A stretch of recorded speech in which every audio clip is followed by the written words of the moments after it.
vous invite à prendre place, vous priez-le, vous parlez un peu plus fort pour que vous m'entendez. Je sais pas si vous m'entendez, mais voilà. On va s'asseoir et on va commencer le culte. Donc on va commencer ce culte. Je vais dire deux, trois mots, parce que le chef m'a demandé de dire deux, trois choses. Le chef écossais. Et donc, comme vous le savez, aujourd'hui c'est un culte un peu particulier. On a eu hier un temps de séminaire et on va poursuivre cet après-midi sur la prière, donc une chose importante. Et donc animé par Ian Newberry, voilà, j'espère que je n'ai pas écorché le nom, qui m'a demandé de le présenter avant de commencer le culte. Donc alors, Yann est pasteur depuis 30 ans. Il a fait ses études à l'Institut Emmaüs, des études théologiques. Il est marié, il a 2 enfants. Il est pasteur depuis 30 ans à Pierre-Latte. Donc, ça fait 40 ans qu'il a des séminaires sur la prière, donc là il a un peu d'expérience, un peu de bouteille. Et il a enseigné à l'IBG pendant 17 ans sur la piété. Donc voilà un peu pour présenter le personnage. Et comme on fait un culte sur la prière, un séminaire sur la prière, on va commencer par la prière. Et je vais demander à Denis s'il peut remettre ce moment entre les mains du Seigneur. Seigneur, tu nous vois rassemblés en ton nom ce matin. Et si nous sommes là, Seigneur, c'est non pas pour nous faire plaisir, mais pour t'apporter un culte qui t'honore et qui te glorifie. Père, nous te le demandons dans le nom de Jésus-Christ, mais aussi avec l'aide de ton Esprit Saint. Aide-nous à glorifier, Seigneur, ton nom par nos chants, par nos louanges, par notre adoration, mais aussi par notre cœur qui s'ouvre à l'écoute de ta parole. Seigneur, que tu puisses bénir chacun, chacune ici présent, mais aussi tous ceux qui n'ont pas pu se joindre à nous et qui pourront écouter ce culte par le biais d'Internet. Nous te prions vraiment que nous puissions avoir un temps béni de toi, mais aussi, Seigneur, que chacun, chacune puisse fortifier, relever, édifier. C'est là notre prière ce matin pour chacun, chacune, pour ton Église et pour même l'Église universelle. Nous avons besoin encore d'apprendre de toi pour grandir en toi. Alors merci Père de mettre ta vérité dans la bouche de notre frère et aussi Seigneur de nous conduire en toutes choses au travers de ces chants et de nos louanges. Que ton nom soit loué et glorifié Père au nom de Jésus. Amen. Amen. Pour commencer, avant de chanter, c'est un peu ce qu'on va faire ce matin. On va lire un passage de l'Écriture et après on chantera en conséquence. Et là, je vous invite à prendre vos Bibles, si vous en avez, ou même à afficher. Donc, on va lire le psaume 145. En version officielle, comme dirait quelqu'un, en Louis II. Petite blague. Et donc voilà, c'est la technique pour afficher le psaume 145, voilà, en version Louis II. Donc, je vais vous faire la lecture jusqu'au verset 12, et après on chantera. Louange de David. Je t'exalterai, ô mon Dieu, mon roi, et je bénirai ton nom à toujours et à perpétuité. Chaque jour je te bénirai, et je célébrerai ton nom à toujours et à perpétuité. L'Éternel est grand et très digne de louange. Que chaque génération célèbre tes œuvres, et publie tes hauts faits. Je dirai la splendeur glorieuse de ta majesté, je chanterai tes merveilles. On parlera de ta puissance redoutable, et je raconterai ta grandeur. Qu'on proclame le souvenir de ton immense bonté, et qu'on célèbre ta justice. L'Éternel est miséricordieux et compatissant, lent à la colère et plein de bonté. L'Éternel est bon envers tous, et ses compassions s'étendent sur toutes ses œuvres. Toutes tes œuvres te loueront, ô Éternel, et tes fidèles te béniront. Ils diront la gloire de ton règne, et ils proclameront ta puissance. Pour faire connaître au Fils de l'homme ta puissance et la splendeur glorieuse de ton règne. Donc voilà une prière qui nous invite à louer Dieu pour ce qu'il est. Donc un Dieu qui est très digne de louange, qui est puissant, qui a une immense bonté, qui est juste, qui est miséricordieux, compatissant, lent à la colère et tant d'autres choses que nous savons, mais qui est toujours essentiel de nous rappeler. Et je vous propose d'interpréter notre premier chant à l'agneau de Dieu. Voilà.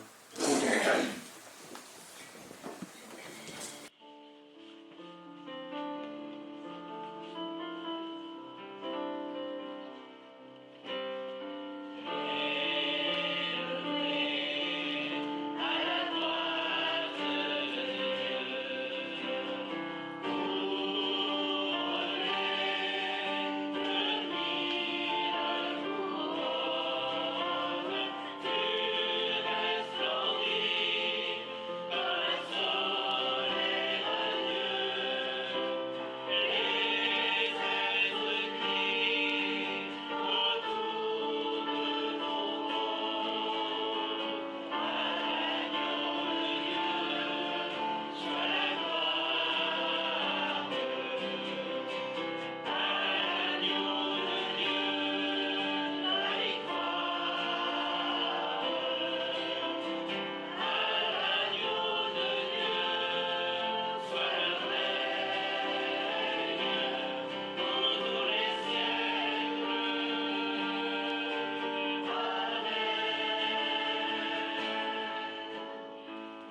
poursuivre dans la lecture du psaume 145 à partir du verset 13 jusqu'à la fin.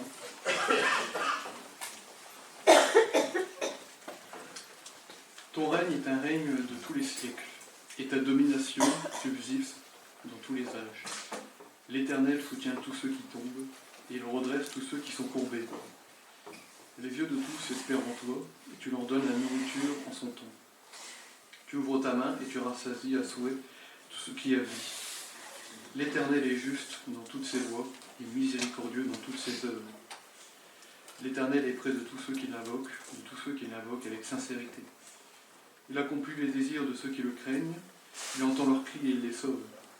L'Éternel garde tous ceux qui l'aiment et il détruit tous les méchants. Que ma bouche publie la louange de l'Éternel et que toute chair bénisse son saint nom, à toujours et à perpétuité. Amen. Et donc, la suite de ce psaume, on voit la souveraineté de notre Dieu, qui prend soin de la création et de ceux qui l'aiment. Et on sait que Dieu nous aime et il prend soin de nous. On voit son règne, son soutien, sa proximité. Et je vous propose de chanter le prochain chant, un peu plus vieux, tel que je suis. Un chant où on se souvient de la grâce de notre Dieu, qu'on est pécheurs devant lui, mais on se souvient de sa miséricorde qui nous a témoigné en Jésus, avec la croix. Donc voilà, chantons.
On va continuer nos lectures de la parole et on va rester ce matin dans l'Ancien Testament.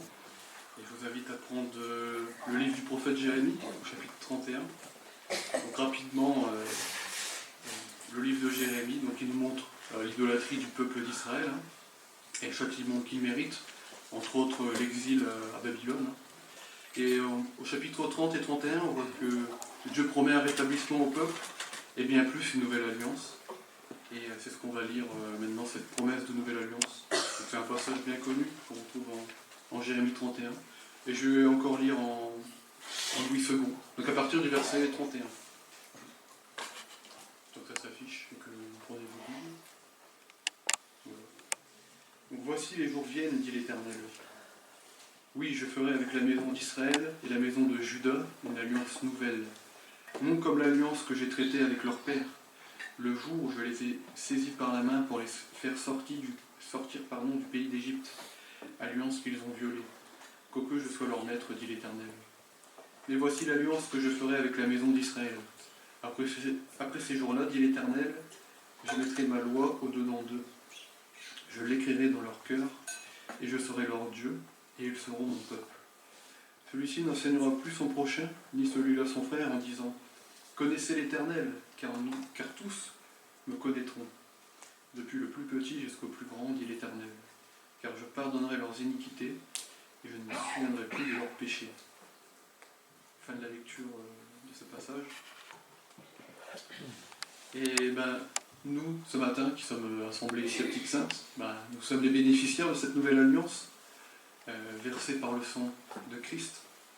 Et on a été pardonnés à la croix de tous nos péchés, comme c'est écrit au verset 34. Nous avons reçu l'Esprit, et nous connaissons Dieu, imparfaitement bien sûr, mais nous avons comme but et volonté de le connaître davantage. Et ces vérités, donc notre part dans la croix et le Saint-Esprit qui est en nous, ça s'étend à l'Église universelle, à toute l'Église. Et c'est pour ça que je vous propose de chanter une seule Église. Nous sommes une seule Église et nos petites saintes, nous faisons partie de cette Église universelle. Alors chantons et après on va prendre un temps de prière communautaire et que j'introduirai. Donc voilà. Chantons une seule Église.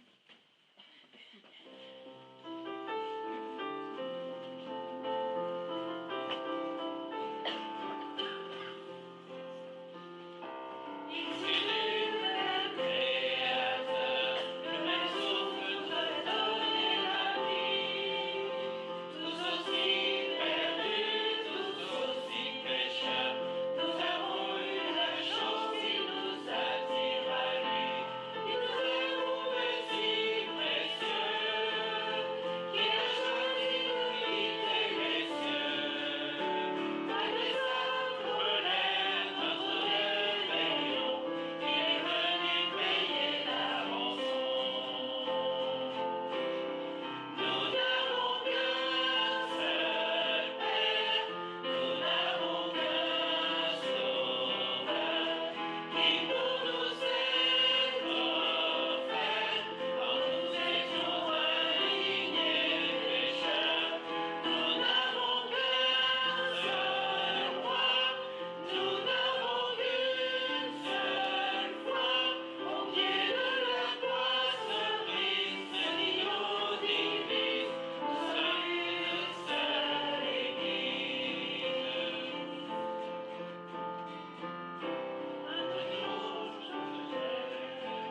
te remercie pour le moment de culte que nous pouvons avoir ce matin.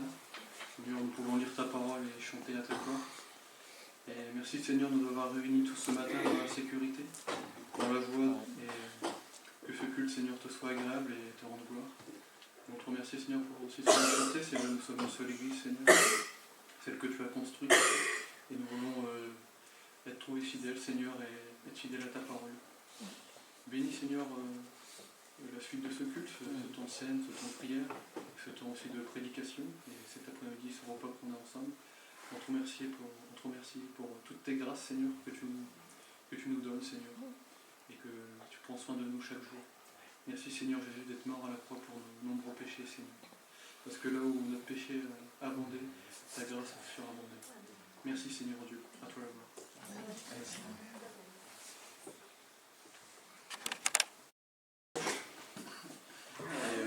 Ruth vient de nous lire Ésaïe 55, si je ne dis pas de bêtises.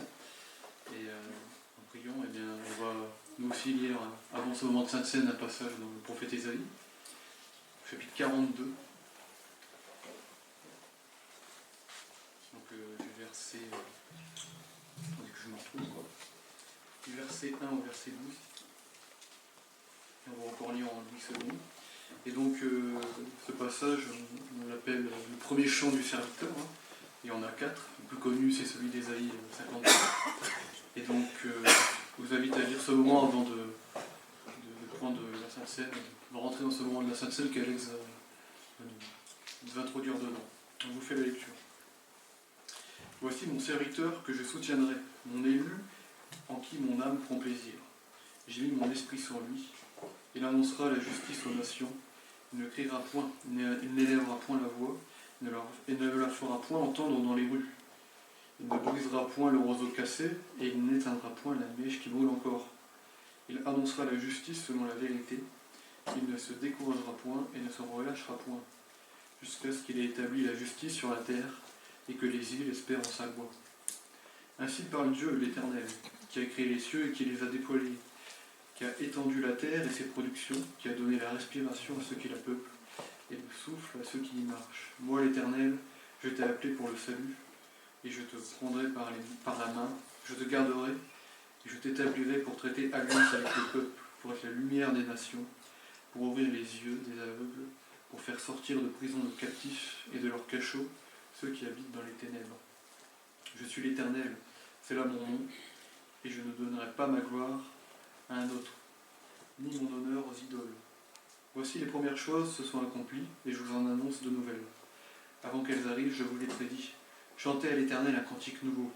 Chantez ses louanges aux extrémités de la terre. Et vous qui voguez sur la mer, et vous qui la peuplez, îles et habitants des îles, que le désert et ses îles élèvent la voix, que les villages occupés par Kédar élèvent la voix, que les habitants des rochers tressaillent d'allégresse, que du sommet des montagnes retentissent des cris de joie. Grande gloire à l'Éternel, et que dans les îles, on publie ses louanges. Amen. Et donc, cette prophétie, écrite par le prophète Ésaïe 800 ans avant la venue de Jésus, elle nous montre le caractère de Jésus et son œuvre, ce qu'il a fait pour nous. Et donc, avant d'entrer dans ce moment de scène, on va chanter Rédempteur adorable. J'espère que c'était pas le chant que vous avez prévu. Donc, tout va bien. Donc, on va chanter ça, après, on fera sortir les enfants. Et je laisserai la parole à Alex. Donc, chantons.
Merci Bastien pour ce super cantique. Je crois que tout est dit dans ce cantique. Je n'ai pas grand-chose à rajouter. Voilà. Alors je fais quand même quelques lectures. Je vais lire d'abord dans l'évangile de Luc, au chapitre 22, les versets 14 à 18.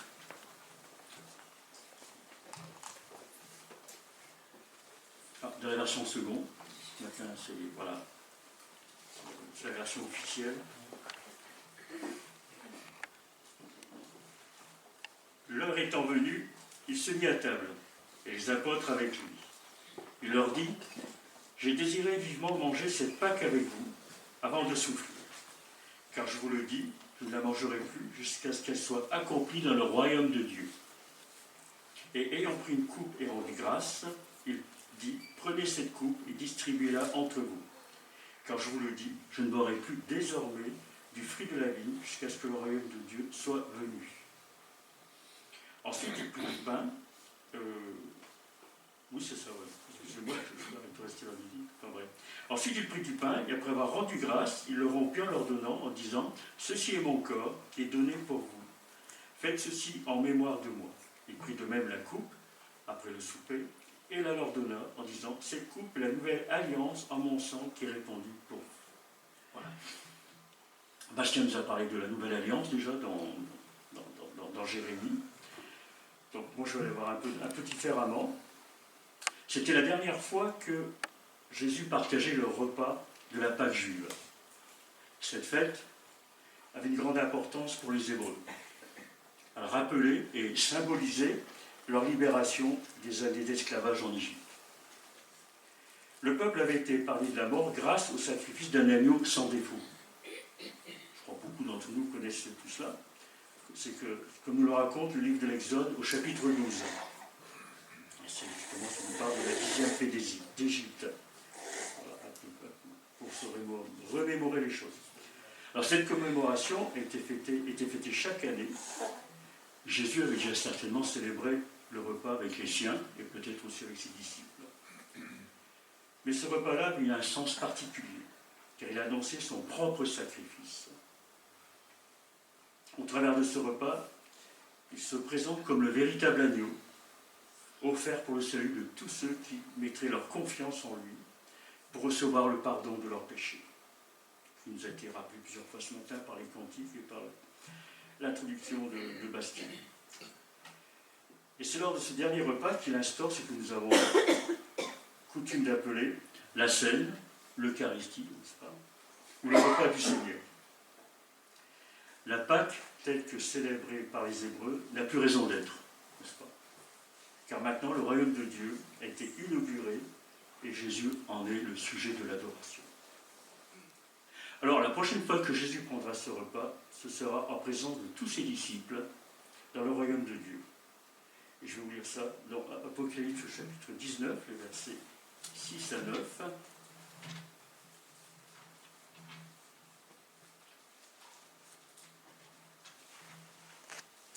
Si on peut afficher, c'est sympa. Merci. Alors, je ne fais pas des grands commentaires, hein, juste la petite lecture. Voilà. Alors, Apocalypse chapitre 19, versets 6 à 9. Voilà ce qui nous attend. L'ange me dit, donc c'est l'ange qui parle à l'apôtre Jean, parce que Jean a une vision, écrit « Heureux ceux qui sont appelés au fastin des noces de l'agneau ». Puis il me dit, ces paroles sont les véritables... attendez, excusez-moi. J'ai pris le verset 9, c'est le chapitre 6, pardon.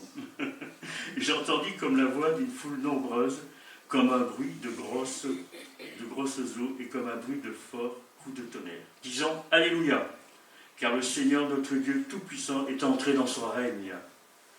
Réjouissons-nous, soyons dans l'allégresse et donnons-lui gloire. Car les noces de l'agneau sont venues, son épouse s'est préparée, et il lui a été donné de se revêtir d'un fin lin éclatant pur. Car le fin lin, ce sont les œuvres justes des saints. Et l'ange me dit, écris, heureux ceux qui sont appelés au festin des noces de l'agneau. Puis il me dit, ces paroles sont les véritables paroles de Dieu. Alors entre l'annonce de l'institution de la Sainte Seine et cette future noce, la noce auquel on va participer, l'apôtre Paul nous dit quelque chose, un texte qu'on connaît tous très bien, dans l'épître 1 Corinthiens chapitre 11, à partir du verset 23, parce que c'est ce que nous vivons actuellement, la scène a été établie, et les noces de l'agneau sont l'avenir, c'est dans ce sens-là qu'on doit regarder aussi. Voilà. Toujours version seconde, je crois. Parce que dit l'apôtre Paul, car voici la tradition que j'ai reçue du Seigneur et que je vous ai transmise. Le Seigneur Jésus, dans la nuit où il fut livré pour être mis à mort, prit du pain. Et après avoir prononcé la prière de reconnaissance, il le rompit en disant, ceci est mon corps, il est pour vous. Faites ceci en souvenir de moi.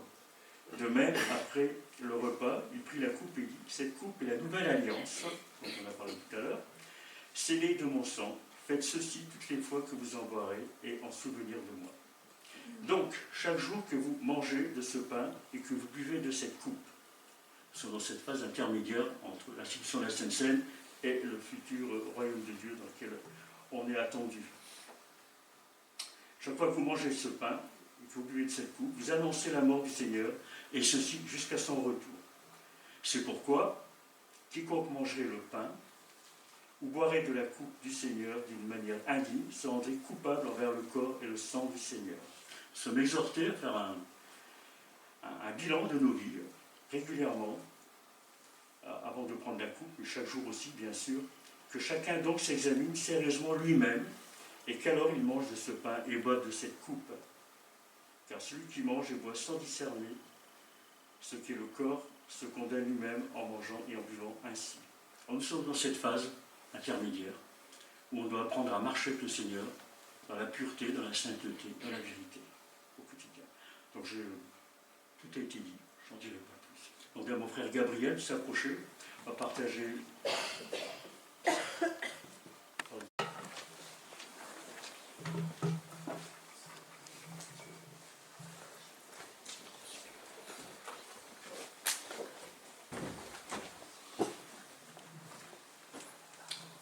Je vous invite à la prière, prions.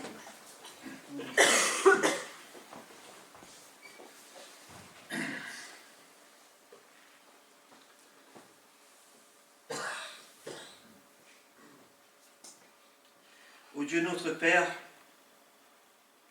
veuille ouvrir nos yeux pour voir ta vérité. Veuille éclairer notre intelligence pour que nous puissions la comprendre, la saisir et la mettre en pratique.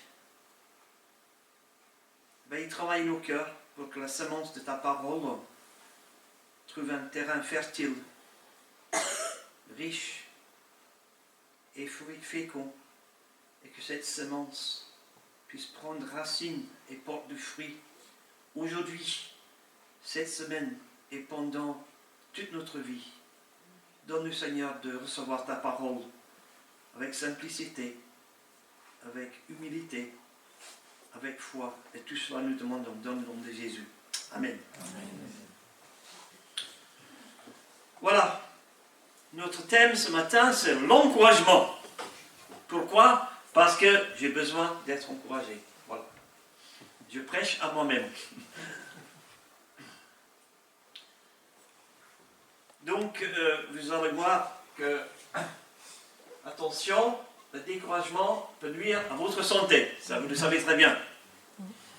Et nous allons voir dans quelques instants la définition donc de ce mot, l'encouragement. Nous allons voir la définition, nous allons voir les différentes sources d'encouragement, nous allons voir aussi comment Dieu encourage et comment nous, on peut s'encourager nous-mêmes et comment on peut aussi encourager les autres. Et combien ça coûte? On va voir le prix. Ça coûte une fortune. Vous allez voir. Et nous allons terminer, la conclusion sera les conséquences de l'encouragement. Voilà mon plan. Il y a quelques semaines de cela, j'étais à Paris, il pleuvait très fort, j'ai traversé un marché. Et dans ce marché, il y a une petite dame à côté de moi. Je ne connaissais pas. Il y avait un boucher qui était en train d'aiguiser ses couteaux, il pleuvait très fort, il chantait en même temps. Et la petite dame me dit, monsieur, regardez monsieur là-bas, il est en train de chanter, il pleut en même temps, c'est encourageant. Après, je prends le métro, serré comme des sardines, un jeune homme prononce des paroles à une jeune fille, elle pleure amèrement. Je ne le connaissais pas, j'avais envie de lui dire, arrête maintenant, ça suffit. Tais-toi, laisse-la tranquille. Je n'ai rien dit. Il n'arrêtait pas. Elle était découragée, elle versait des larmes. Ma conclusion, déjà, de cette prédication. Par votre comportement, vous êtes en train soit d'encourager, comme le boucher, qui est en train de chanter, soit de décourager les autres. C'est ma conclusion. C'était cool.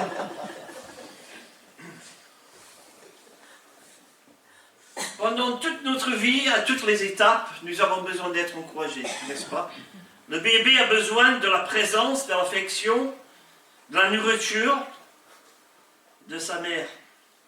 L'enfant qui grandit a besoin d'être encouragé aussi dans ses activités. Déjà pour se lever de son lit, parce qu'il veut y rester toute la journée, parce qu'on est bien. Hein?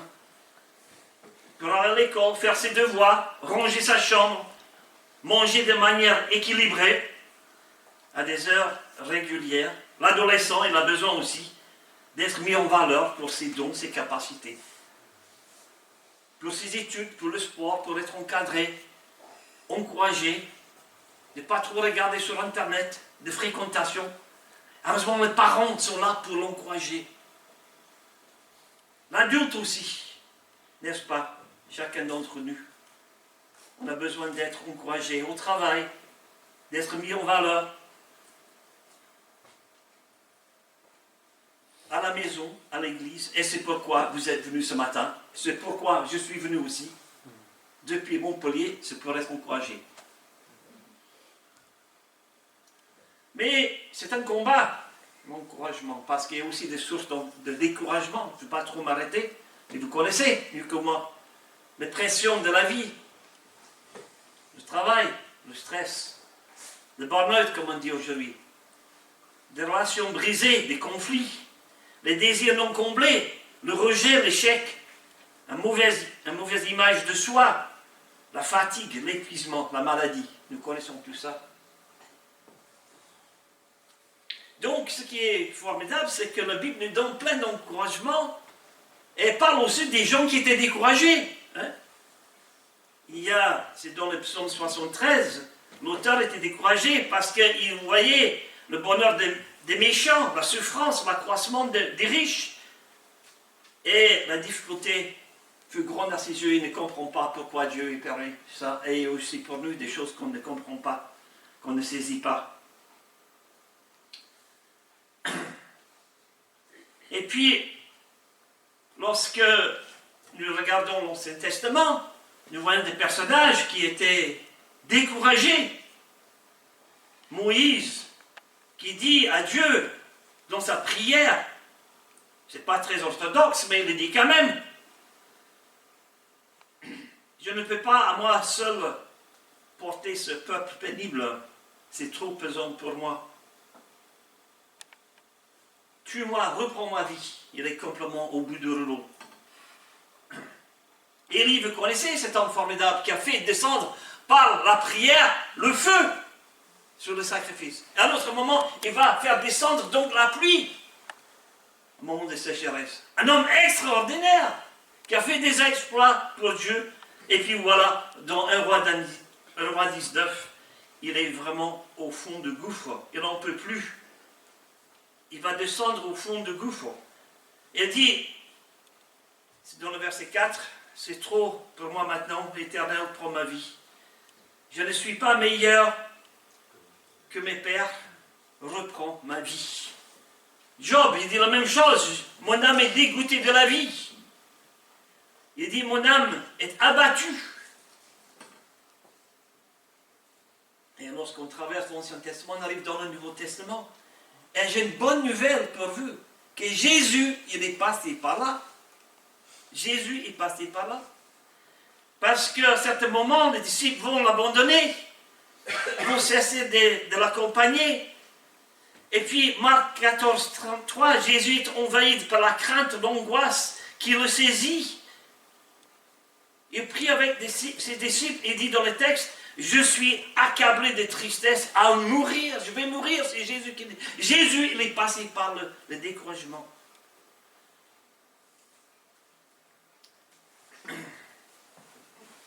Et Dieu va envoyer des anges pour le fortifier. Donc on peut dire que le message central de la Bible, on peut le dire dans un mot, encourager. Voilà, c'est fini.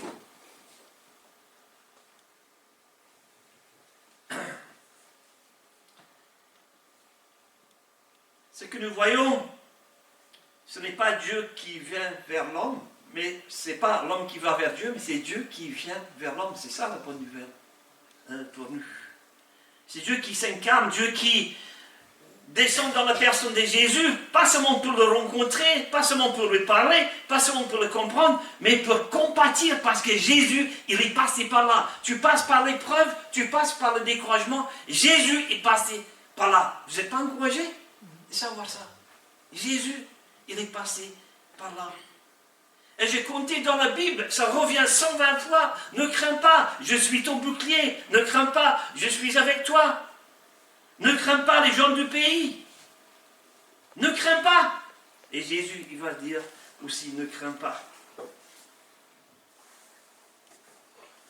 Proverbe 12, 25, les soucis au fond du cœur vous dépriment, mais une parole d'encouragement vous rend la joie.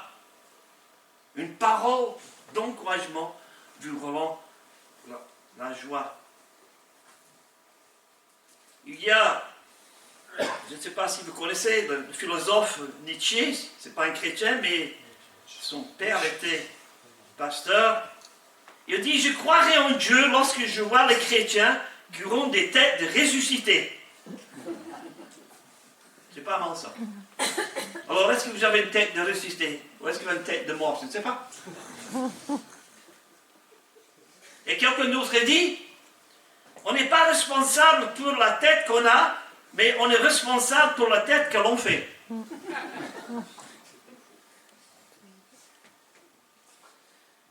Alors, qu'est-ce que l'encouragement? L'encouragement, c'est une puissance qui vient de l'intérieur, de l'extérieur, qui influence la volonté, l'intellect et les sentiments et améliorer le comportement d'une personne. Voilà qu'est-ce que l'encouragement. C'est une puissance qui nous aide à progresser, qui nous donne aussi une nouvelle perspective. C'est une puissance qui soulage. J'avais posé la question à un groupe d'enfants à l'école de dimanche, lorsque j'enseignais aux enfants. Est-ce que quelqu'un peut me donner la définition d'encouragement? Petit garçon lève la main. Je connais monsieur.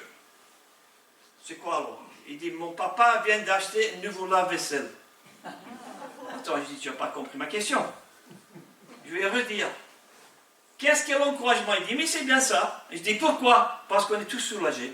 Je ne fais plus ça maintenant. On est soulagés. C'est ça l'encouragement. C'est une puissance qui nous soulage. Maintenant, nous allons voir brièvement 3 textes dans la Bible. Premier texte dans l'Ancien Testament. Quelles sont les sources d'encouragement que Dieu il nous donne? Quelles sont les sources que Dieu il va donner à chacun d'entre nous? Dès la création de Dieu, dans Genèse chapitre 2, donc il va créer en chair et en os l'encouragement, la femme. Je vais demander à toutes les femmes de se lever maintenant. Levez-vous, toutes les femmes. Voilà, regardez ce que Dieu a fait. Voilà. Vous vous levez, voilà, c'est bien. Vous pouvez être fiers. Prenez place. Genèse chapitre 2. Et qu'est-ce que nous lisons dans ce texte? Verset 18. L'Éternel Dieu dit, il n'est pas bon que l'homme soit seul, je lui ferai une aide semblable à lui. Verset 22. L'Éternel Dieu forma une femme de la côte qu'il avait prise de l'homme, qu'il l'amena vers l'homme. Première source d'encouragement, Dieu, il va bien sûr nous donner à la création, c'est une source d'encouragement, mais il va couronner écoutez bien, il va couronner sa création avec la création de la femme, en chair et en os. Un encouragement mobile qui se déplace, hein, et qui nous encourage pendant toute notre vie. Et Françoise, parfois, lorsque je voyage seul, je vais dans ma valise, et qu'est-ce que je trouve? Un petit mot. Yann, dès que tu arrives, n'oublie pas de suspendre ta veste. Je t'aime. Mais vous savez, c'est le petit truc qui nous encourage, hein? C'est pas les gens qui racontent leur vie. Hein? Elle m'a envoyé un SMS hier, elle m'a envoyé un autre aujourd'hui. Un petit chose, mais qui est permanent, qui vient, qui nous pousse en avant. Donc Dieu, il va créer un encouragement en chair et en os, la femme. Deuxième source d'encouragement, c'est dans Ésaïe chapitre 40. Dieu, il va créer une autre source d'encouragement. Donc il va encourager matériellement, extérieurement, mais Dieu, il va donner un autre encouragement. Consolez mon peuple, il va susciter les prophètes. Consolez mon peuple, dit votre Dieu. Parlez au cœur de Jérusalem. Dieu va susciter les prophètes dans l'Ancien Testament pour donner une parole de l'extérieur, pour encourager et redresser, pour reprendre, pour consoler tout le peuple de Dieu. Parfois, il est important de comprendre le but de l'encouragement. Le but de l'encouragement, c'est Christ que nous annonçons, c'est pour cela que nous avertissons, nous encourageons chaque homme et chaque femme sans distinction, que nous enseignons chacun la sagesse parfaite. Notre but est de placer tout homme en présence de Dieu et d'amener les chrétiens à la pleine maturité spirituelle par une communion vivante avec le Christ. Traduction donc de Alfred Kuhn. La maturité. Et il est important de comprendre que Dieu il veut que nous soyons comme des arbres. Des arbres. Enracinés. Avec des racines qui portent de fruits. Nous avons cette image dans le psaume 1. Donc, l'encouragement, il y a 3 dimensions dans la Bible de ce mot. D'abord, l'exhortation, qui veut dire tout simplement encourager. Et l'apôtre Paul, il va écrire des lettres dans le Nouveau Testament. Et toutes ces lettres, le but va être d'encourager. Parfois, ce sera d'encourager, parfois, ce sera de consoler, parfois, ce sera d'avertir. Il y a ces 3 dimensions dans le mot grec de l'encouragement. Et dans Romains chapitre 12, 7, 8, il dit de s'attacher, chacun s'attache à ce ministère d'encouragement. Ce n'est pas réservé aux pasteurs, ce n'est pas réservé aux anciens, c'est pour chacun d'entre nous d'encourager. Ça, c'est important de préciser. Donc, encourager, c'est l'exhortation, c'est simplement encourager. Et puis, consoler. On a lu dans Ésaïe 40, verset 1, consolez mon peuple. C'est le fait de diminuer l'affliction de l'autre. Est-ce que vous savez que ce matin, vous pouvez prononcer une parole à quelqu'un et ça va diminuer la souffrance intérieure. Diminuer la souffrance. Parfois, il ne suffit même pas de dire un mot, parfois on peut se remettre notre bras autour de quelqu'un. Ça peut changer le jour. Et puis, troisièmement, c'est d'avertir. Troisième dimension de ce mot dans la Bible, c'est avertir. Corriger. Redresser. Remettre la personne sur les rails. Et heureusement, il y a eu dans ma vie des personnes qui me disent attention.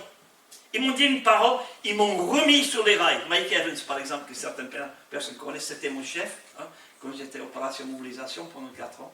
Il dit, Yann, je veux te voir seul. Je veux te dire, assieds-toi. Je n'avais pas besoin de l'entendre, mais ça m'a fait du bien. J'avais besoin de l'entendre.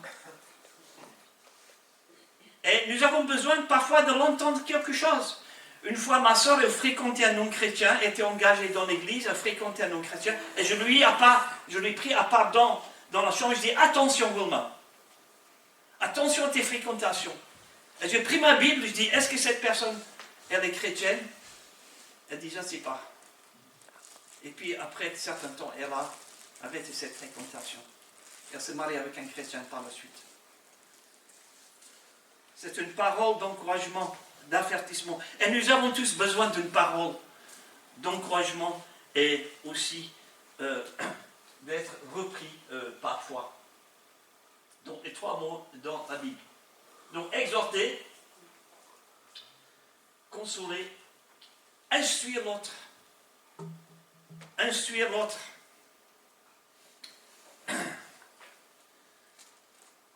La parole de Dieu est là pour instruire, pour corriger. Et nous avons besoin, et moi aussi, j'ai besoin de ça.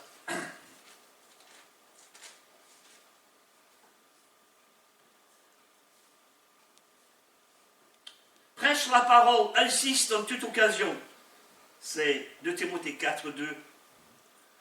Toute occasion favorable ou non, reprend, censure, exhorte avec toute douceur en instruisant. Là, vous avez les 3 dimensions dans un verset.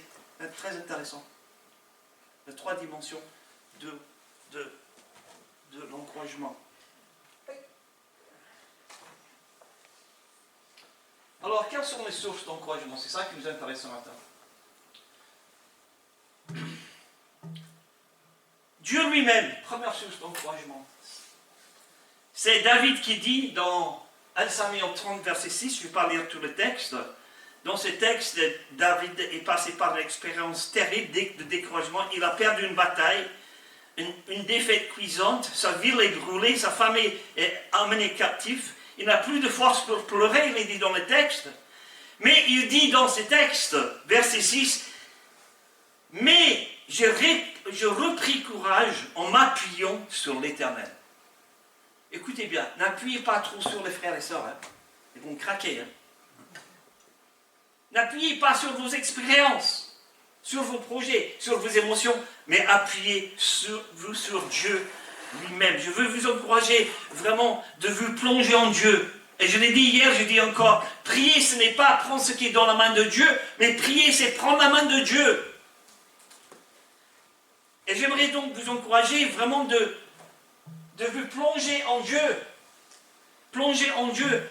Et c'est Spurgeon qui avait 3000 personnes dans son église. Il disait ceci, cette belle phrase que je connais par cœur, dans le livre Connaître Dieu. Plongez-vous en Dieu, comme dans une mer profonde.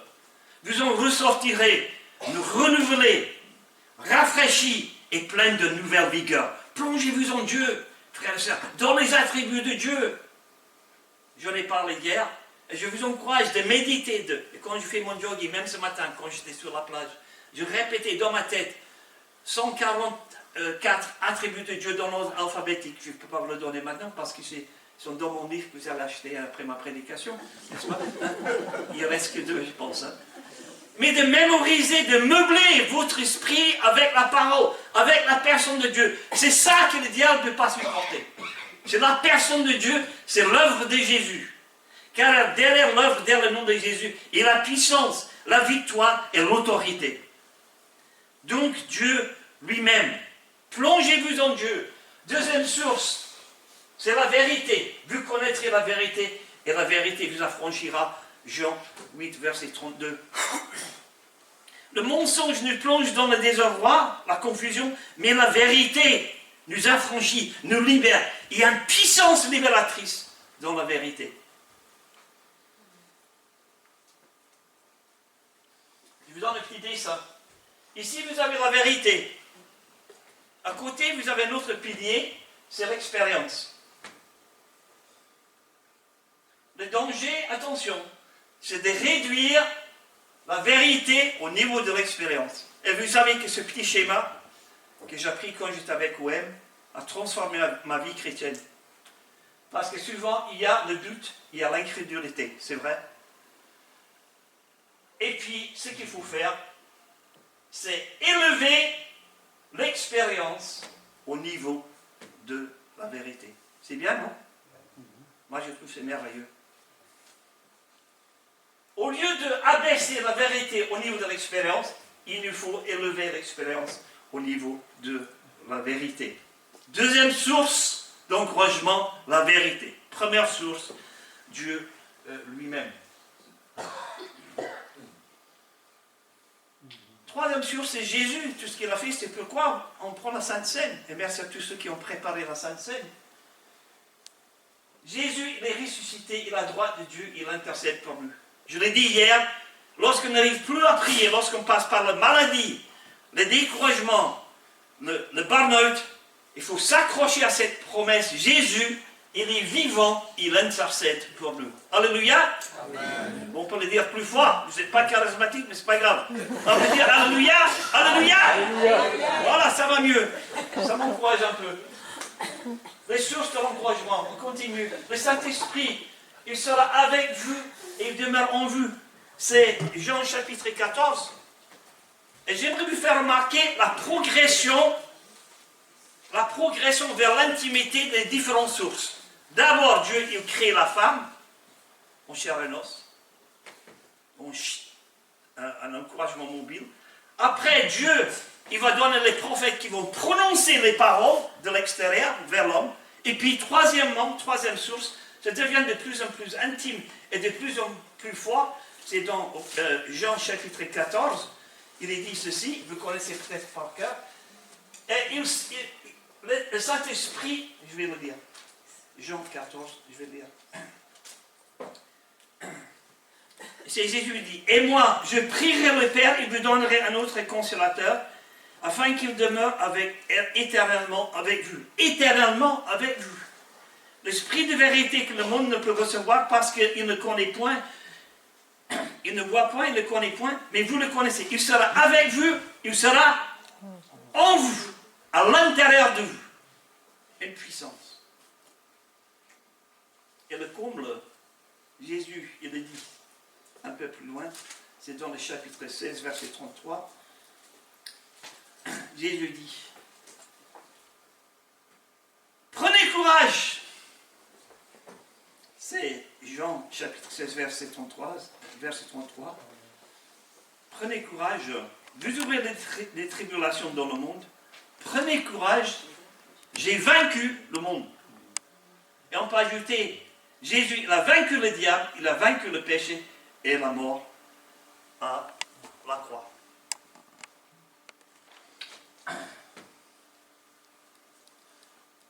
Et puis, vous savez que c'est encourageant d'encourager les autres.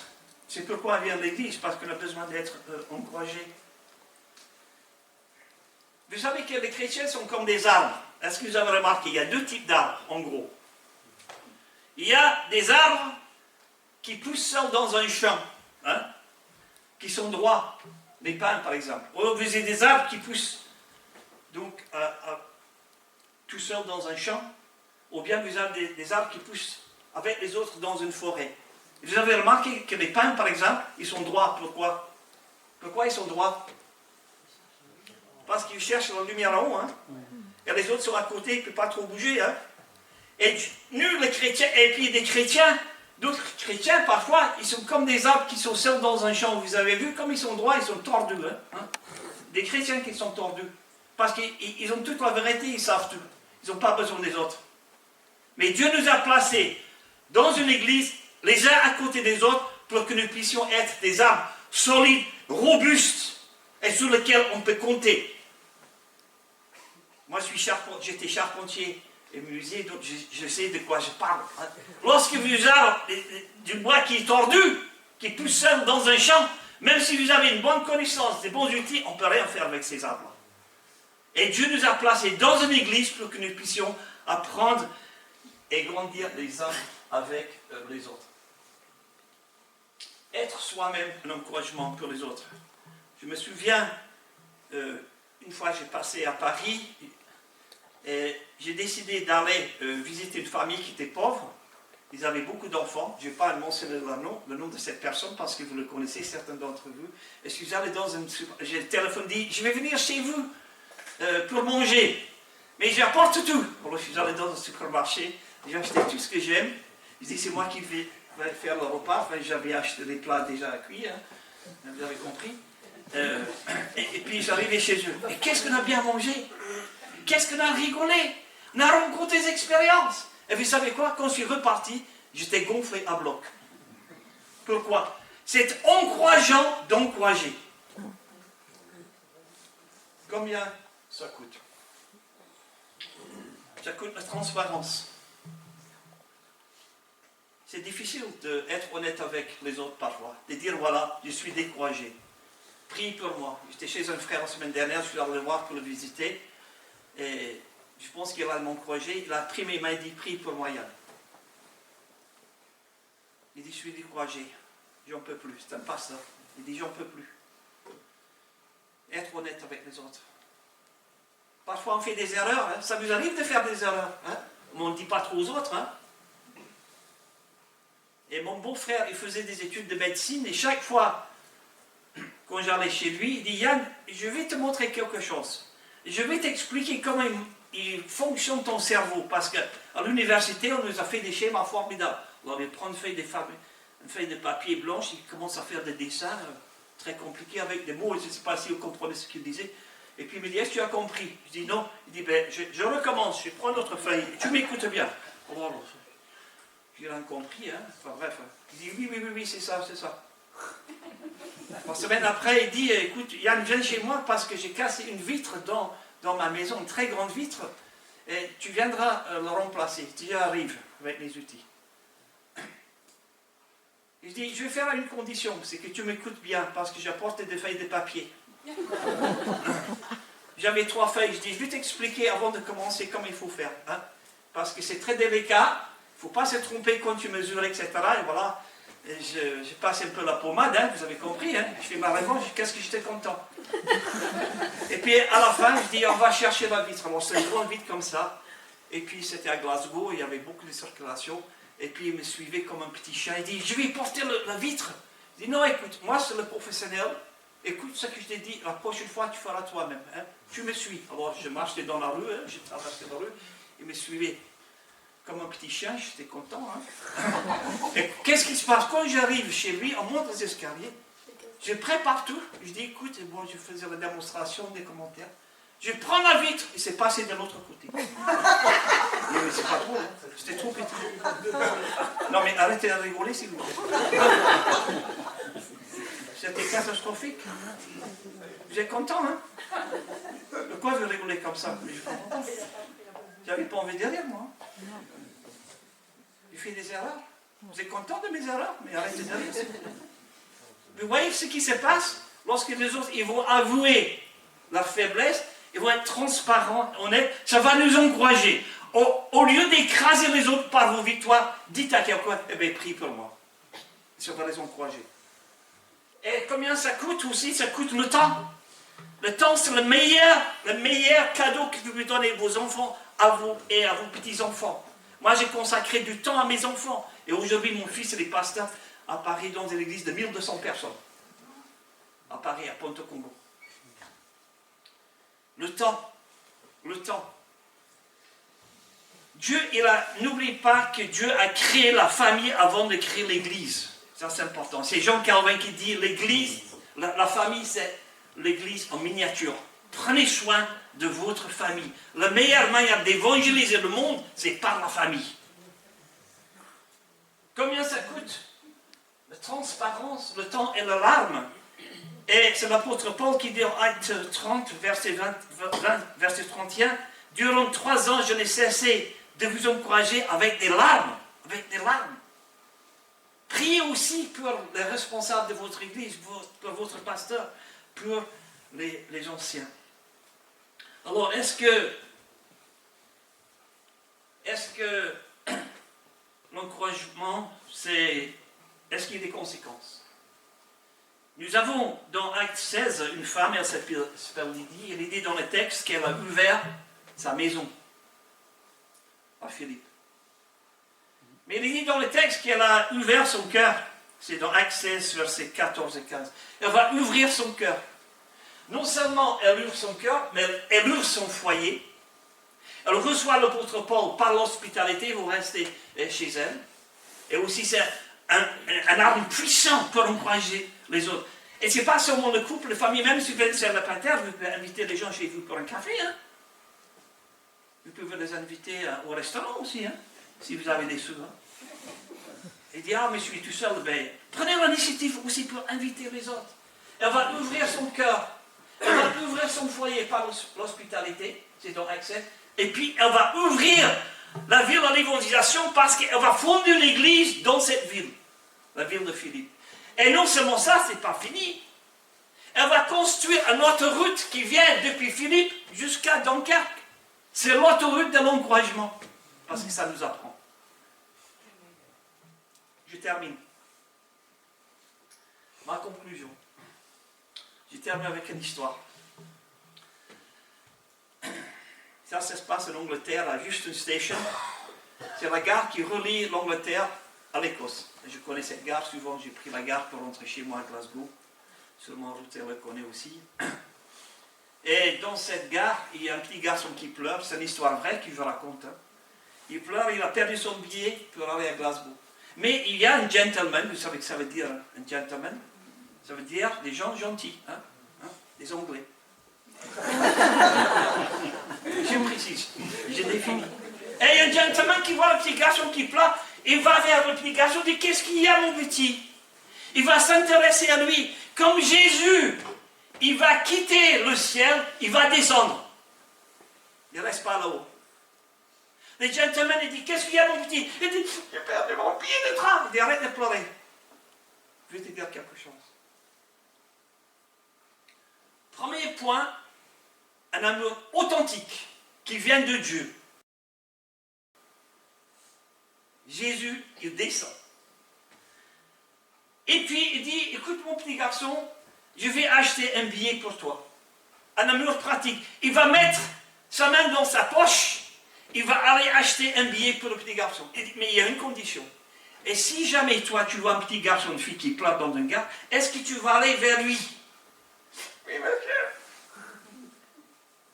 Un amour pratique. Et non seulement Jésus, il descend pour nous parler, pour nous rencontrer, mais Jésus, il va aller jusqu'à la croix.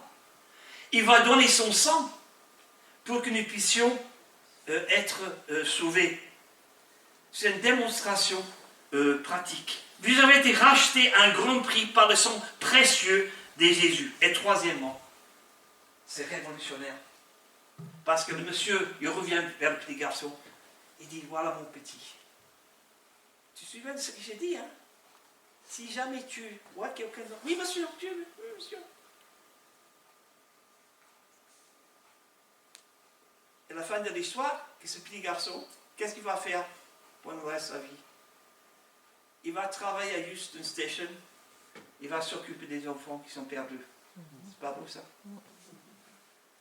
Et Jésus aussi le dit, hein? Je suis venu pour t'encourager aussi. Hein? C'est à toi aussi d'encourager les autres. Parce que le train arrive, le petit garçon il monte dans le train, et qu'est-ce qui se passe? Lorsque le train se retire de la gare, il y a quelques années de ça, il descend la fenêtre, il se penche par la fenêtre, il cherche les yeux du gentleman. Le flegmatique est toujours là, monsieur, il cherche les petits garçons dans le train. Et lorsque le train est en train de se retirer, le petit garçon, il se penche par la fenêtre, il voit les yeux de monsieur, ils se croisent. Et il pousse un cri, le petit garçon, lorsque le train est en train de se retirer. Monsieur, je ferai pour les autres ce que vous avez fait pour moi. C'est beau ça. Et Jésus dit à toi et à moi, je donnais ma vie pour toi, maintenant à toi, d'encourager les autres. Allez, faites des nations des disciples et enseignez à observer tout ce qui est prescrit. Et voici, je suis avec vous tous les jours et jusqu'à la fin du monde. Prions.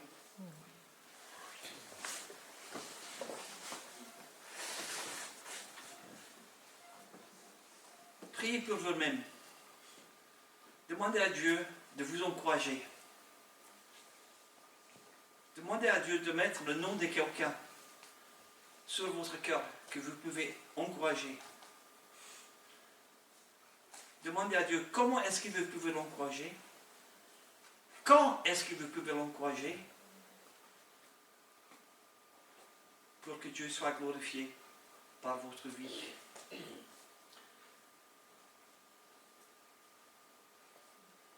Merci Seigneur pour ta parole. Veuille nous aider et veuille m'aider aussi Seigneur à la mettre en pratique dans le nom de Jésus. Amen. Amen. Alors, je vais terminer avec un cantique que j'écris moi-même parce que j'aime bien les paroles. C'est moi qui écris, bien sûr. Et c'est pas moi qui écris l'air, mais on va le mettre à l'écran. Dieu, il travaille en moi par son Esprit Saint. Il veut faire de moi son serviteur. Il connaît et façonne mon destin. Je peux le mettre, hein, ça vient après. Hein. Voilà. Il connaît et façonne mon destin. Sa parole me rend plus que vainqueur. Il agit en moi. Quelle différence, on peut dire aussi, quel encouragement. Sa présence agit en profondeur, sa puissance transforme mon existence et sa paix envahit tout mon cœur. On va se lever pour chanter ce chant, on l'a chanté hier, je vais le jouer une fois, comme ça vous allez bien entendre l'air.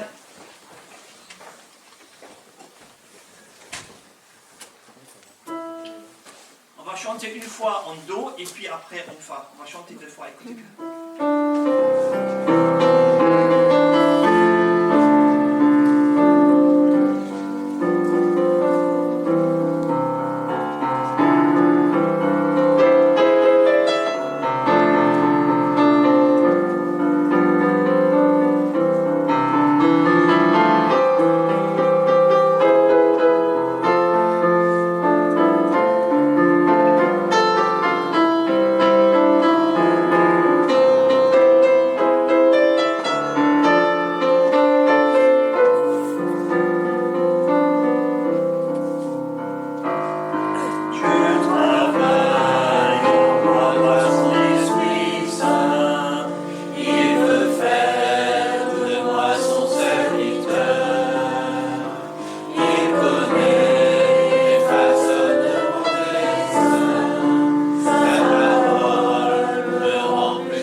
Je suis plus un représentant de commerce qu'un pasteur.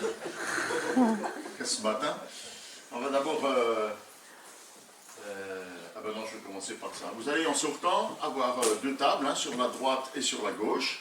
Sur la droite, les livres de Yann.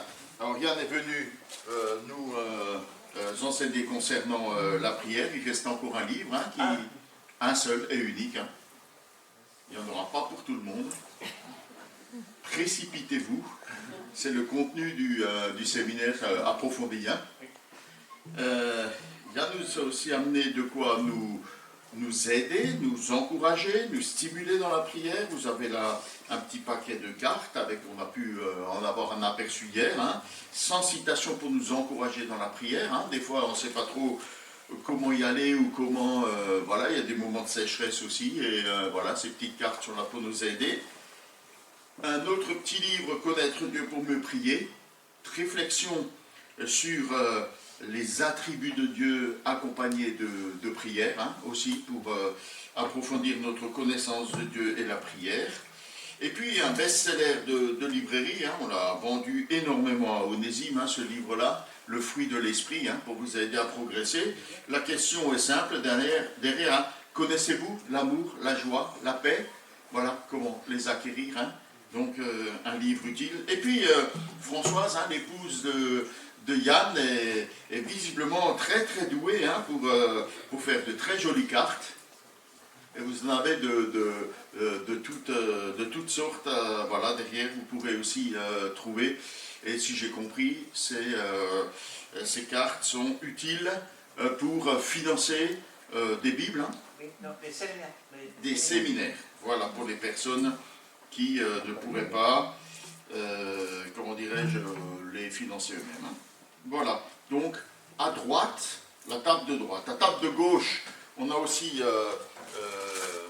Onésime hein, qui a pensé proposer des livres sur la prière. Et puis, moi j'ai tenu à ce qu'on ait des livres sur la prière pour les enfants, parce que c'est important d'enseigner aux enfants à prier. Hein.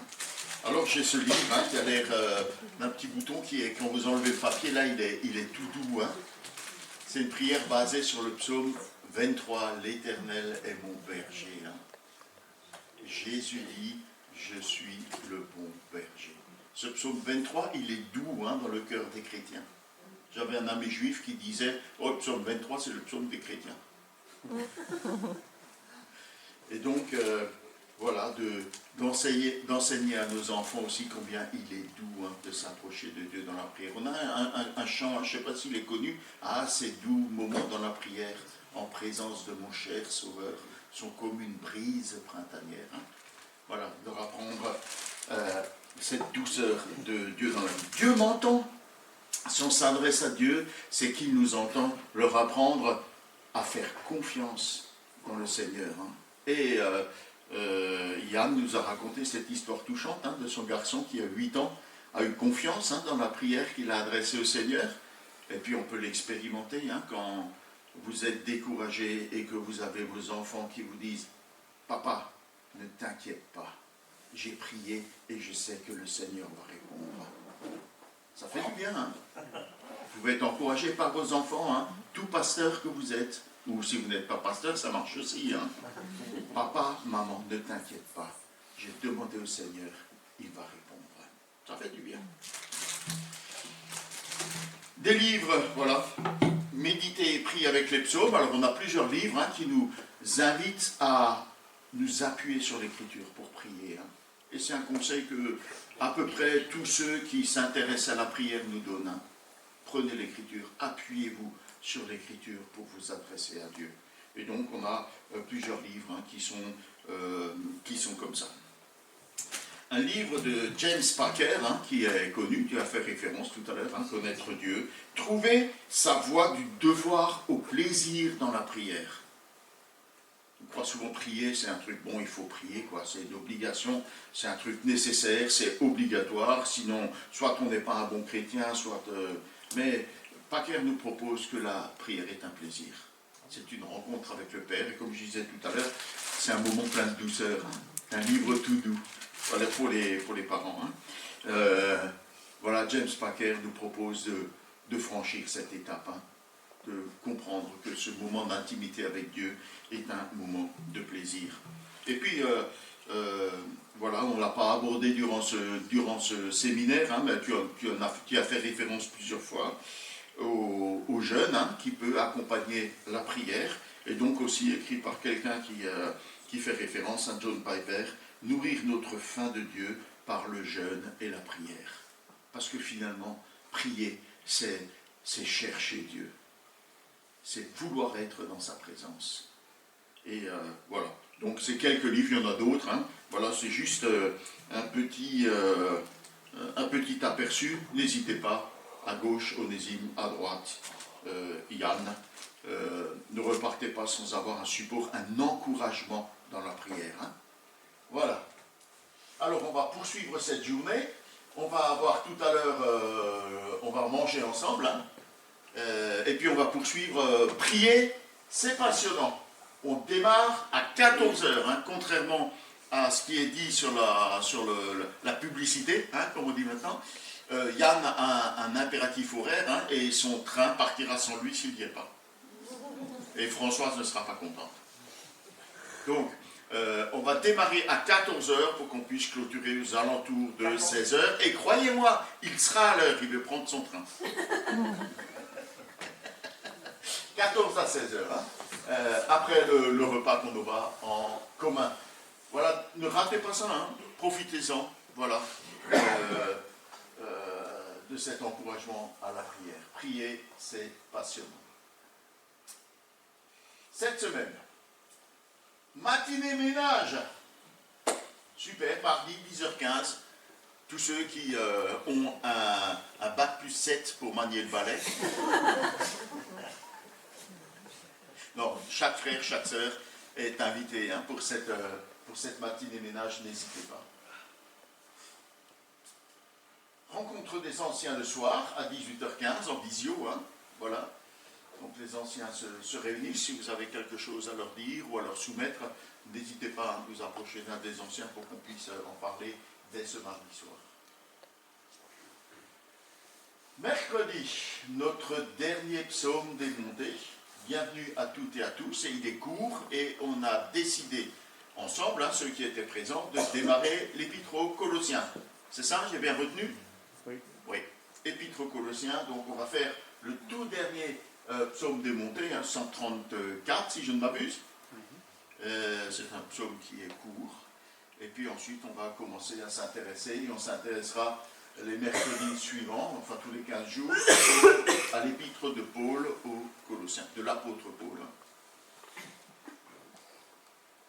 C'est devenu un même Paul. Groupe de quartier jeudi chez Annie, hein, Annie qu'on a la joie d'avoir avec nous ce matin. Voilà, elle a pris quel courage. Hein. Ensuite, progresser ensemble samedi chez Jean et Sylvie à Rexpoud. Yes, no? Oui, normalement. Normalement, hein, sauf avis contraire. Voilà, ça aura lieu. Et groupe de jeunes samedi soir. Nous sommes dans la joie. Voilà. Hein. Temps de prière dimanche matin à 9h20, suivi d'un culte, café culte si je ne m'abuse, café culte, dimanche prochain, donc à partir de 9h45. Joyeux anniversaire à Meria et à Eliana. Ils sont pas là. Bon, ben voilà. Voilà. Tout ça, vous pouvez le retrouver sur sites et réseaux sociaux, etc., etc. Est-ce qu'il y a d'autres annonces? Voilà, on va conclure ce culte par un chant. Je me souviens quand j'étais petit, ma mère me disait souvent que chanter c'était prier deux fois. Donc on va chanter ce chant qui nous dit Je t'exalterai Seigneur. Et alors c'est un chant qu'on peut chanter au début de culte, mais qu'on peut aussi chanter en cette fin de culte parce qu'on veut exalter le Seigneur le reste de la semaine. Alors chantons et prions à la fois en disant des choses vers notre Seigneur.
Bon dimanche et bon appétit pour ceux qui restent. À tout à l'heure. Que le Seigneur vous bénisse. Ceux qui restent.